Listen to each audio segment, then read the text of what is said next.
Hi, my name's Kevin, and along with my wife Claire, we lead the Inner City Eldership Team. Our community is quite diverse in passion and gifting. Some are expressive and creative.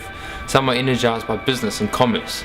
Some give themselves to healthcare and others to education, and yet all with the heart for God and for those around us. So what brings us together each week? Well, we believe in living for the glory of God and not ourselves.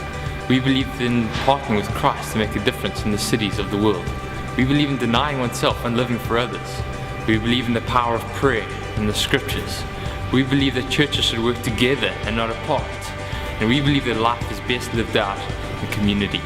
The Inner City is a congregation of mainly young working professionals who love the people, the places, the sights and the smells of Cape Town's inner city.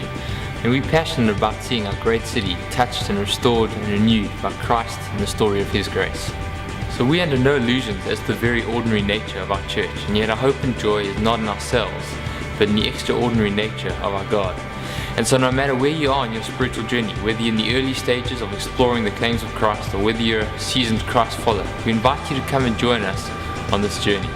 Join us each Sunday in this space as we gather to worship and celebrate Christ together.